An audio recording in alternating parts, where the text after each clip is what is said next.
ప్రశ్నలో మనకి 30 డిగ్రీల సెల్సియస్ వద్ద ఉన్న 200 గ్రాముల నీటిని మంచుగా 0 డిగ్రీ సెల్సియస్ వద్ద మారిస్తే ఎంత ఉష్ణం విడుదలవుతుందని ప్రశ్న అడిగారు. సో ముందుగా దీంట్లో మనకి రెండు ఫేజెస్ ఉంటాయి. ఫస్ట్ ఏంటంటే 30 డిగ్రీల సెల్సియస్ వద్ద ఉన్న నీటిని కాస్త మనం 0 డిగ్రీ సెల్సియస్ నీటిగా మార్చాలి. అదేవిధంగా 0 డిగ్రీ సెల్సియస్ వద్ద ఉన్న చూడండి ఇది నీరండి. సో ఈ నీటిని కాస్త మనం ఏం చేయాలంటే మనం మంచుగా మార్చాలి. అదే 0 డిగ్రీ సెల్సియస్ వద్ద మంచుగా మనం చేంజ్ చేయాలి. అంటే ఇందులో 2 ప్రాసెస్ ఉన్నాయి. ముందుగా చేద్దాం. ఫస్ట్ స్టెప్లో మనం చూసినట్లయితే 30 డిగ్రీ సెల్సియస్లో ఉండే నీటిని ఎన్ని గ్రామ్స్ అంటే మనం 200 గ్రామ్స్ తీసుకున్నాం. సో 200 గ్రామ్స్ని మనం ఏం చేస్తున్నామంటే 0 డిగ్రీ సెల్సియస్ వద్ద తీసుకొస్తున్నాం కదా. అలా అయితే విడుదలయ్యే ఎనర్జీ ఏమవుతుందంటే 200 ఇంటూ సో 1 డిగ్రీకి 1 క్యాలరీ కాబట్టి మొత్తం 30 డిగ్రీలకి మనకి 200 ఇంటూ 30 చేస్తాం అనమాట. మొత్తం మనకి 6000 క్యాలరీస్ రావడం జరుగుతుంది. ఇది స్టెప్ 1. ఇక స్టెప్ 2లో మనం ఏం చేయాలంటే ఈ 0 డిగ్రీ సెల్సియస్ వద్ద ఉన్న నీటిని కాస్త మనం ఏం చేయాలి 0 డిగ్రీ సెల్సియస్ వద్ద ఉన్న మంచుగా మార్చాలి.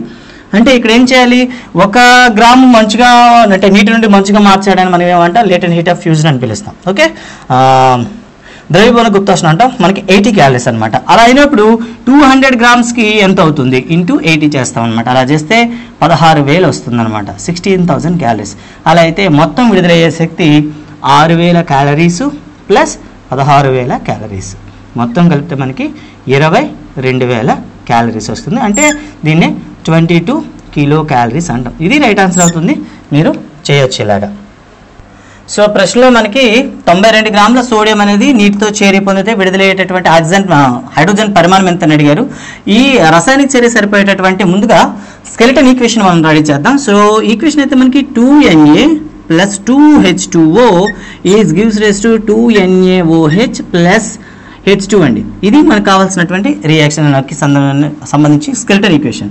దీని ప్రకారం అంటే 2 మోల్స్ ఇక్కడ కూడా మీకు 2 మోల్స్ రియాక్ట్ అయితే ఇక్కడ కూడా మీకు 2 మోల్స్ వస్తుంది. బట్ హైడ్రోజన్ H2ని మనం 1 మోల్గా తీసుకోవాలి. అంటే 2 మోల్స్ అండి. 2 మోల్స్ సోడియం కానీ రియాక్ట్ అయితే మనకి 1 మోల్ హైడ్రోజన్ రిలీజ్ అవుతుంది. అంటే 2 మోల్స్ అంటే ఎంత అంటే మనకి ఇక్కడ చూడండి 2 ఇంటూ 1 మోల్ అంటే మనకి సోడియం 23 కాబట్టి 23 గ్రామ్స్ అంటాం.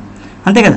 అలా అనుకునేటప్పుడు ఇక్కడ చూడండి 1 అంటే 2 మోల్స్ అంటే మనకి 46 గ్రామ్స్ కానీ రియాక్ట్ అయితే 1 మోల్ H2 రిలీజ్ అవుతుంది కదా. అలా అయినప్పుడు 92 అండి. 92 అంటే ఇక్కడ అంతా 2 మోల్స్. ఇక్కడ దీని ప్రకారం చూసుకుంటే దీనికి డబుల్ అయింది. అంటే ఇక్కడ 46 ఇంటూ 2 అనమాట. అలా అనుకుంటే ఇక్కడ కూడా ఏమవుతుంది 2 మోల్స్ హైడ్రోజన్ రిలీజ్ అవుతుంది. 2 మోల్స్ హైడ్రోజన్ అంటే 1 మోల్ హైడ్రోజన్ వాల్యూమ్ ఎంత అంటే మనకి 22.4 లీటర్స్ ఇంటూ 2 అండి. ఇలా అనుకుంటే మీకు 44.8 లీటర్స్ హైడ్రోజన్ రిలీజ్ అవుతుంది అనమాట. ఈ విధంగా మీరు చేయాల్సి వస్తుంది. ఓకే రైట్ ఆన్సర్ అయితే మనకి 44.8 లీటర్స్.